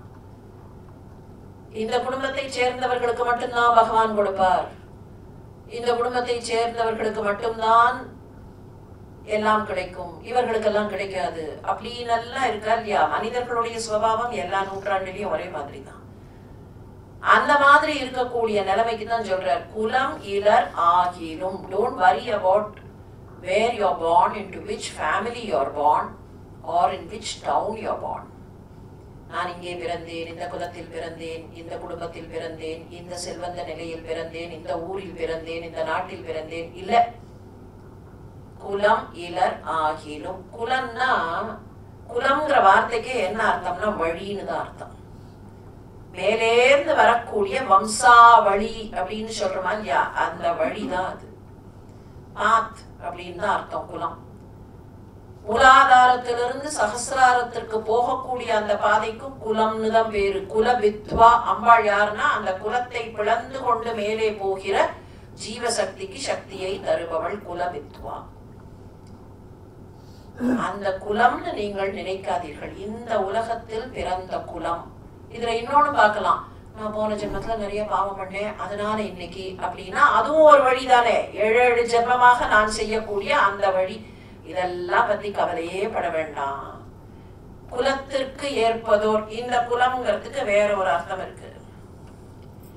அவரவர்கள் எந்த வழியை பின்பற்றுகிறோமோ, பகவானை வணங்குவதுங்கிற வழியை பின்பற்றினால் போதும். நீங்க வெளியில இருக்கிற அந்த மெட்டீரியலா இருக்கிற லௌகீகம் சேர்ந்த குலம் இதையெல்லாம் விட்டுட்டு பகவானை வணங்குவது அப்படிங்கிற அந்த பாதையை பின்பற்றினால், குலவிலர் ஆகிலும் குலத்திற்கு ஏற்பதோர், எவ்வளவு அந்த பாதையை, வழிபாட்டு பாதையை பின்பற்றுகிறீர்களோ அதற்கு ஏற்ப நலம் மிக கொடுப்பது நமச்சிவாயவே. In essence, யார் வேண்டுமானாலும் இந்த நமச்சிவாயத்தை சொல்லலாம், யார் வேண்டுமானாலும் இதை பாராயணம் பண்ணலாம். நமச்சிவாயம் நமச்சிவாயம்னு சொன்னா போருமே தவிர அங்க எந்த விதமான பேதமும் கிடையாது. வெளியில பார்க்கிற பேதம் 63 சொல்றமே, அந்த 63 பேர்ல ஒவ்வொருத்தர் ஒவ்வொரு குலத்தை சேர்ந்தவர்கள். அவர்கள் யாரு என்னன்னு அவர்களுடைய சோ கால்ட் சிவி இருக்கா இல்லையா, கரிக்குலம் மைட்டேக்குள்ள போய் பார்த்தோம்னா ஒவ்வொருத்தரும் ஒரு ஊர்ல பிறந்தவர்கள். ஒருத்தர் பெரிய செல்வந்த குடும்பம், ஒருத்தர் அரசரா இருந்தவர், ஒருத்தர் ஒண்ணுமே இல்ல அன்னக்காவடியா இருந்தவர், அடுத்த வேளை சாப்பாட்டுக்கு இல்லாம இருந்தவர், ஒருத்தர் பெருசா பண்ணினார், செயற்கரிய செய்தார், குழந்தையே பிள்ளைக்கறி படைத்தார், ஒருத்தர் மனைவியவே கொடுத்தார், இயற்பகை நாயனார்னு ஒருத்தர் மனைவியவே கொடுத்தார். நான் வந்திருக்கேன், எதுக்கு வந்திருக்கேன், எனக்கு கொடுப்பியானார், என்ன வேணும் கேளுங்கள், நீங்கள் என்ன கேட்கிறீர்களோ என்னால் கொடுக்க முடிந்தால் கொடுக்கிறேன்னார். உன்னுடைய மனைவியை கொடுந்தார். கொடுத்தேன்ட்டார். சொல்லிட்டு அவருக்கு டக்குன்னு தோணித்து, இந்த மாதிரி சொல்லிட்டோமே, அவகிட்ட பர்மிஷன் கேட்கலையே அப்படின்னு உள்ள போனார். அம்மா இந்த மாதிரி சொல்லிட்டேன் மான்னார். பரவாயில்ல, நான் உங்களுடைய உடைமையை நீங்கள் எங்கே வேண்டுமானாலும் கொடுக்கலாம்னுட்டாவ. சரின்னு வெளியில வந்தார். இந்த வந்தவர் சும்மா இருக்கல, நீ உன்னுடைய மனைவியை நான் அழைத்து கொண்டு போனேன் என்றால் ஊரெல்லாம் என்னிடத்தில் சண்டைக்கு வரும், அதனால நீ என்ன பண்ற, நான் முன்னால போறேன், அந்த பெண் பின்னாலேயே வரட்டும், நீ இன்னும் பின்னால கம்பு கட்டை எல்லாத்தையும் எடுத்துட்டு யாராவது சண்டைக்கு வந்தால் அவர்களோடு நீ சண்டை போடு. அக்ரீட்.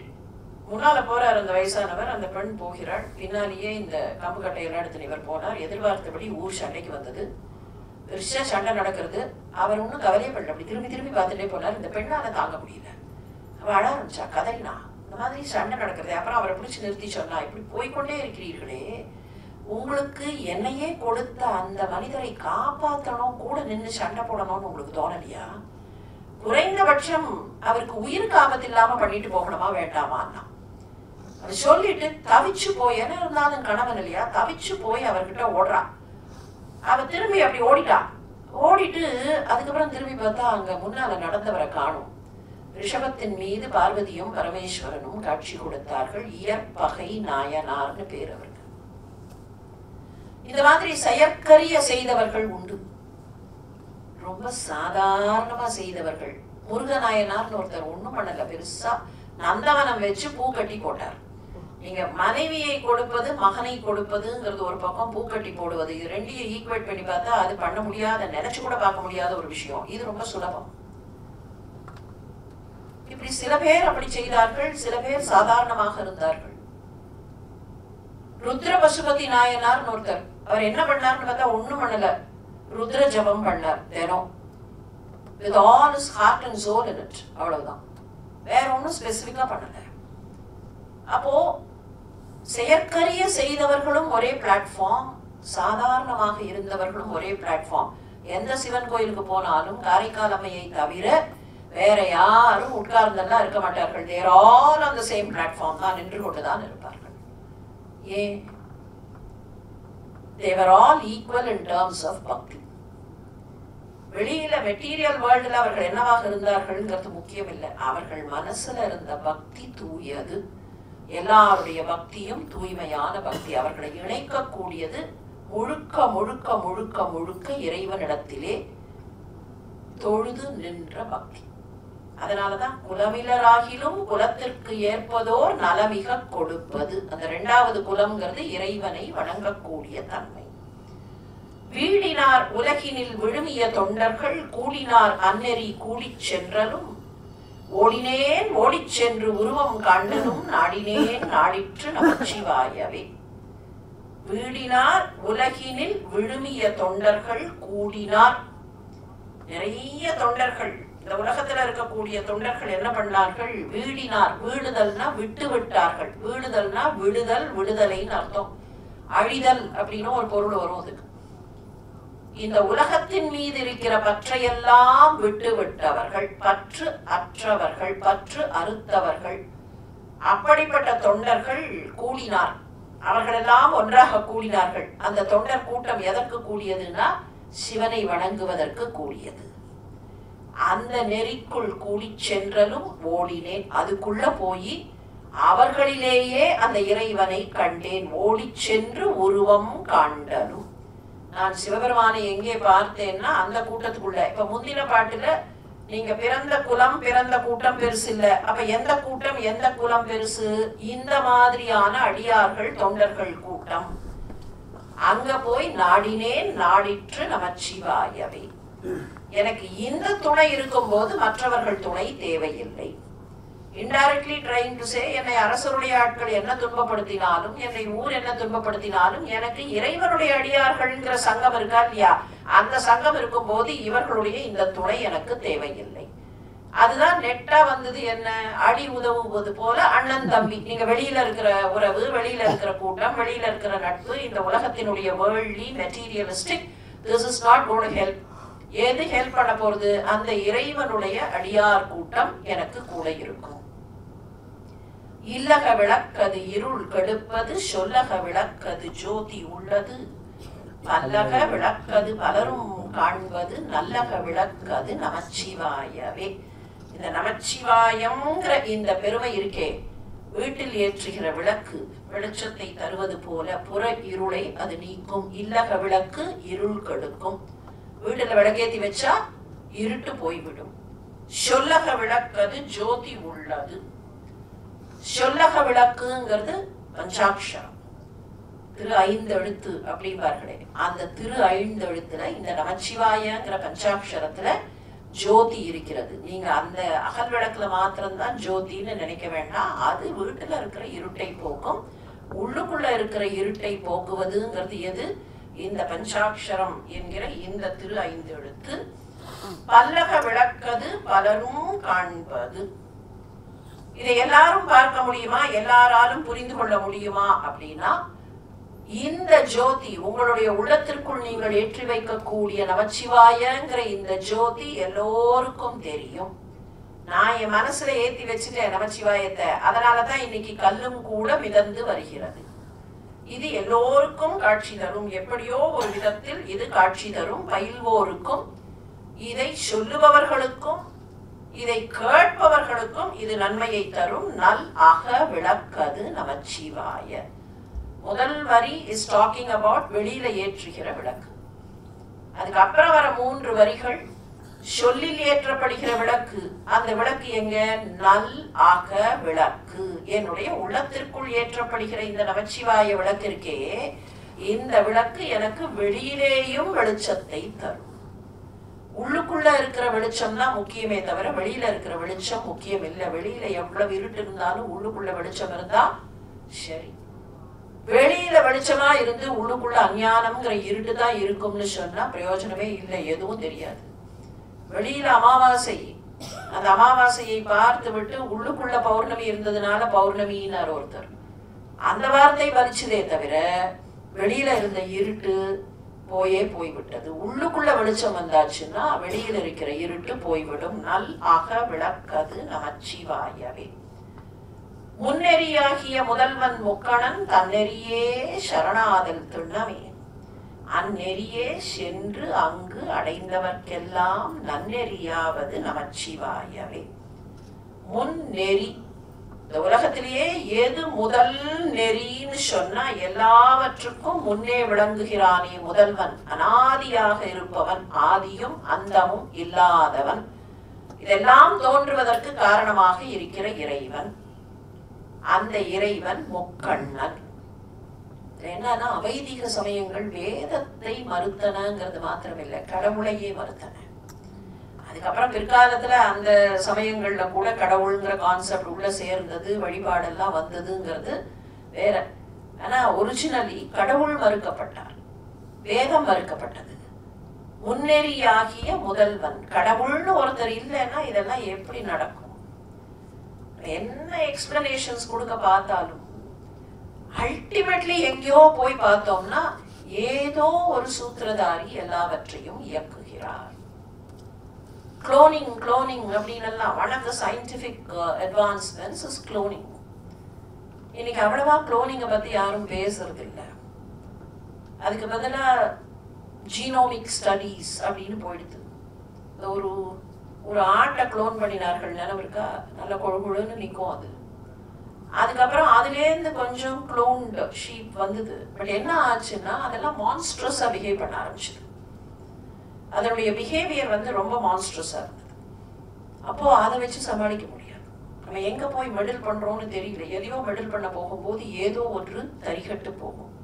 அதுதான் மேன்மேட்ல இருக்கிற ஆபத்து. ஆனா அவர் பண்ணியிருக்கிறதுல எந்த அது எங்கெங்க எது எது போகணும், எங்கேயாவது ஒரு டிராபிக் ஜாம் மேல நடக்கிறதா? நம்ம இவ்வளோ டெக்னாலஜியை யூஸ் பண்ணி இவ்வளோ ஆட்டோ டிரைவ் கொண்டு வந்து இன்னும் ஆட்டோமேட்டிக் வண்டி, அந்த வண்டி இந்த வண்டி, ரோடை இப்படி போட்டு அப்படி போட்டு எவ்வளோ பிரமாதமானாலும் ஒரு டிராபிக் ஜாம் வந்துடும், ஏதோ ஒரு பிரச்சனை வந்துடும். அங்க எந்த கோள் எந்த திசையில் எப்போது போக வேண்டும் அது பாட்டுக்கு போயிட்டே இருக்கு. Very rarely you find some meteor falling down. அது கூட ஏதோ ஒரு பர்டிகுலர் காரணம் இருக்கும். அந்த காரணத்தை புரிஞ்சுக்கிறதுக்கு நமக்கு சக்தி இல்லைங்கிறது வேற.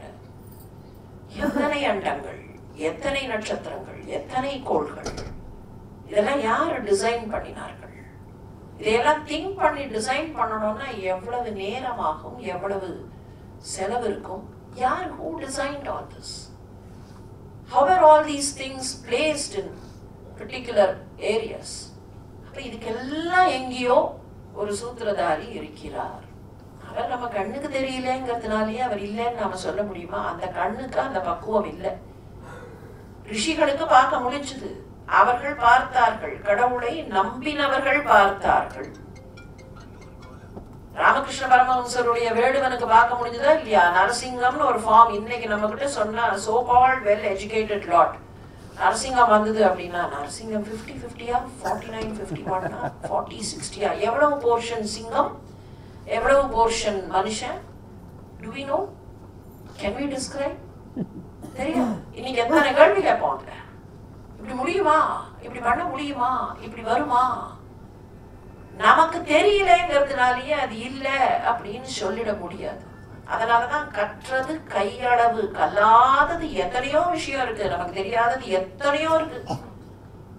தெரியாதுங்கிறதுனால அது இல்லைன்னு நிராகரிக்க கூடாது. முன்னெறி ஆகிய முதல்வன், எல்லாவற்றுக்கும் முதல்வனாக இருப்பவன் முக்கண்ணன். தன்னெறியே சரணாதல் திண்ணம்.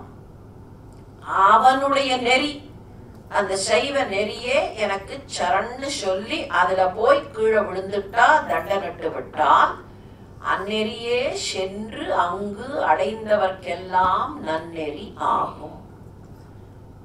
பகவானுடைய காலடியில போய் விழுவதுதான். யூ வாண்ட் அ பாத், நான் எந்த பாதையில் பயணிப்பது அப்படின்னு கேட்டா பகவானுடைய காலடியில் போய் விழுந்து விடுங்கள். பயணம் எப்படி போக வேண்டும் என்பதை அவர் பார்த்துக் கொள்வார். அந்நெறியே சென்று அங்கு அடைந்தவர்க்கெல்லாம் நன்னெறி ஆவது நமச்சிவாயவே. மாப்பிணை தழுவிய மாதோர் பாகத்தன், பூப்பிணை திருந்தடி பொருந்த கைதொழ, நாப்பிணை தழுவிய நமச்சிவாய 10 ஏத்த வல்லார் தமக்கு இடுக்கண் இல்லையே. மாப்பிணை தழுவிய மாதோர் பாகத்தன். மாங்கிறது இந்த இடத்துல மான். தன்னுடைய கையிலே மானை ஏந்தியவராக இருப்பவர், அது ஒரு பக்கம். மாப்பிணை தழுவிய மாதோர் வாகத்தன் அப்படிங்கிறச்சே அந்த மாது பார்வதிக்கு அந்த மாப்பிணைங்கிறத சேர்க்கலாம்.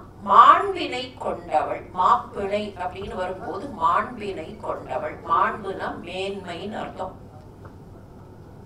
சங்க இலக்கியத்துல ஒரு பாட்டு உண்டு. ஒரு புலவருக்கு தலையே நரைக்கல. அப்ப அவர்கிட்ட மற்றவர்கள்லாம் கேட்டார்கள், உங்க தலை நரைக்கவே இல்லையே, உங்களுக்கு என்ன வயசாச்சுன்னார்கள். ஆண்டு பலவாகினும் நரை இல ஆகுதல். எனக்கு என்ன வயசாச்சுன்னு எனக்கே தெரியல, ரொம்ப வருஷம் எடுத்து நான் பிறந்துன்னார். அது எப்படி சொல்றார்? ஆண்டு பலவாகினும் நரை இல ஆகுதல் மாண்ட என் மனைவியோடு மக்களும் நிரம்பினர். மாண்டாங்கிற வார்த்தை நாம இன்னைக்கு பயன்படுத்துற அர்த்தம் வேற. அவர் என்ன சொன்னார்னா, மாண்புமிக்க என்னுடைய மனைவியும் என்னுடைய பிள்ளைகளும் எனக்கு கவலையே இல்லாமல் வைத்திருப்பதனால் எனக்கு தலை நரைக்கவில்லை. அப்ப அந்த சொற்களை நாம எப்படி பயன்படுத்துகிறோம்? பழங்காலத்து தமிழ் அப்படின்னு நினைக்கிறோம். ரொம்ப பழசெல்லாம் இல்லை, ரொம்ப கஷ்டம்லாம் இல்லை. இந்த தமிழ் எல்லாம் ஈஸியா புரிகிறது. ஏன்னா அந்த வார்த்தை எப்படி பயன்பாட்டுல இருந்ததுங்கிறத கொஞ்சம் சிந்திச்சு பார்த்து பயன்படுத்தினோம்னு சொன்னா அப்போ நமக்கு அந்த சிக்கல் வராது. மாப்பிணை தழுவிய மாதோர் வாகத்தன். மாண்பினை தன்னோடு பிணைத்து கொண்டவளாக இருக்கிற பார்வதியை தன்னுடைய வாகமாக கொண்டவன். பூப்பிணை திருந்து அடி பொருந்த கைதொழ. அவருடைய அந்த திருவடிகள்ல அர்ச்சனை மலர்கள் கிடைக்கின்றன. பூ பிணைந்து கிடக்கிற அந்த அழகான திருவடிகள் மலர்களோடு இருக்கிறன்னு வச்சுக்கலாம். மலர்களாகவே இருக்கிற அந்த திருப்பாதம்னு சொல்லும் போதே நம்ம என்ன சொல்றோம்? பாத கமலங்கள், பாதாம்புஜம் இல்லையா? அந்த சரணம் பாதாரவிந்தம், பாத அரவிந்தம், பாத அம்புஜம், பாத கமலம், மலராகவே இருக்கிற பூ பிணைந்து இருக்கிற அந்த திருவடிகள் பொருந்த கைதொழ. என்னுடைய உள்ளத்தில் பொருத்தி நான் தொழுவேன் என்றால் அதுதான் முக்கியம். பொருந்த கைதொழ, மனசுக்குள்ள வைக்காம வெறுமன கோவில்ல போய் அப்படி கும்பிட போட்டுட்டு இந்தா வச்சுக்கோ அப்படின்னுட்டு வந்தா அது பிரயோஜனம் இல்லை. பூப்பிணை திருந்தடி பொருந்த கைதொழ நாப்பிணை தழுவிய நமச்சிவாய 10. நாவோடு பிணைக்கப்பட்டு விட்ட நமச்சிவாயம் இந்த 10 பாடல்கள். நாக்கோடு பிணைத்து இந்த நமச்சிவாயத்தை சொல்லுவார்கள் என்றால் ஏத்த வல்லார் தமக்கு இடுக்கண் இல்லையே. இதை சொல்லக்கூடியவர்களுக்கு எந்த துன்பமும் வராது. இடும்பைக்கு இடும்பை படுப்பர் அப்படிம்பார் வள்ளுவர். இடும்பைனாலும் இடுக்கண்ணாலும் ஒரே அர்த்தம் தான், துன்பம்னு அர்த்தம். துன்பம் நிக்கிறது. அந்த துன்பத்தை போக்குவதற்கு என்ன வழின்னு கேட்டா அந்த துன்பத்திற்கே துன்பம் தருவது. இடும்பைக்கு இடும்பை படுப்பர், இடும்பைக்கு இடும்பை படாதவர். அதை பார்த்து கவலைப்படாதவர்கள் அதற்கே துன்பத்தை தருவார்கள். அதை பார்த்து கவலைப்படாம இருக்கணும்னா எப்ப கவலைப்படாம இருக்க முடியும்? என்னோடு தோன்றா துணையாக இறைவன் இருக்கிறார். அந்த இறைவனை துணையாக வைத்துக் கொண்டால் இந்த வேறு துணைகள் எல்லாம் நம்மை பாதிக்காது. நாவுக்கரசருடைய வாழ்க்கையை செப்பனிட்ட பதிகம் இந்த நமச்சிவாய பதிகம். ஞானசம்பந்தரும் நமச்சிவாய பதிகத்தை பாடியிருக்கிறார். நமச்சிவாய பதிகத்தை பாடினாலும் சரி, நமச்சிவாய நமச்சிவாய நமச்சிவாயான்னு அந்த திருநாமத்தை பஞ்சாட்சரத்தை சொல்லிக்கொண்டே இருந்தாலும் சரி, பஞ்சாட்சரத்தை சொல்ல சொல்ல சொல்ல பஞ்சாட்சரம் இறைவனுடைய காலடியில் சேர்த்து விடும் அப்படிங்கிறது தான் உண்மை. இந்த பதிகத்தை எல்லோருமாக சேர்ந்து சொல்லலாம். சொற்றுணை வேதியன் ஜோதிவானவன் பொற்றுணை திருந்தடி பொருந்த கைதொழ கற்றுணை பூட்டியோர் கடலில் பாய்ச்சினும் நற்றுணை ஆவது நமச்சிவாயவே. பூவினுக்கு அருங்கலம் பொங்கு தாமரை யாவினுக்கு அருங்கலம் அரண் அஞ்சு ஆடுதல் கோவினுக்கு அருங்கலம் கோட்டம் இல்லது நாவினுக்கு அருங்கலம் நமச்சிவாயவே. விண்ணுற அடுக்கிய விறகின் வெவ்வழல் புண்ணிய புகில் அவை ஒன்றும் இல்லையா? பண்ணிய உலகினில் பயின்ற பாவத்தை நன்னி நின்று அறுப்பது நமச்சிவாயவே. இடுக்கண்பட்டு இருக்கினும் இறந்து யாரையும் விழிக்கில் பிரான் என்று வினவுவோம் அல்லோம். அடுக்கல் கிடக்கினும் அருளின் நாம் உற்ற நடுக்கத்தை கெடுப்பது நமச்சிவாயவே. வெந்த நீரு அருங்கலம் விரதிகட்கு எல்லாம் அந்தணர்க்கு அருங்கலம் அருகரை ஆரங்கம் திங்களுக்கு அருங்கலம் திகழ் நீழ்முடி நங்களுக்கு அருங்கலம் நமச்சிவாயவே. சலமிலன் சங்கரன் சார்ந்தவர்க்கு அலால் நலமிலன் நாள்தொரு நல்குவான் நலம் குலமிலர் ஆகிலும் குலத்திற்கு ஏற்பதோர் நலமிக கொடுப்பது நமச்சிவாயவே. வீடினார் உலகினில் விழுமிய தொண்டர்கள் கூடினார் அன்னெறி கூடிச் சென்றலும் ஓடினேன் ஓடிச் சென்று உருவம் காண்டலும் நாடினேன் நாடிற்று நமச்சிவாயவே. இல்லக விளக்கது இருள் கெடுப்பது சொல்லக விளக்கது ஜோதியுள்ளது பல்லக விளக்கது பலரும் காண்பது நல்லக விளக்கது நமச்சிவாயவே. முன்னெறியாகிய முதல்வன் முக்கணன் தன்னெறியே சரணாதல் திண்ணமே அந்நெறியே சென்று அங்கு அடைந்தவர்க்கெல்லாம் நன்னெறியாவது நமச்சிவாயவே. மாப்பிணை தழுவிய மாதோர் வாகத்தன் பூப்பிணை திருந்தடி பொருந்த கைதொழ நாப்பிணை தழுவிய நமச்சிவாய 10 ஏற்றவல்லார் நமக்கு இடுக்கண் இல்லையே. திருச்சிற்றம்பலம்.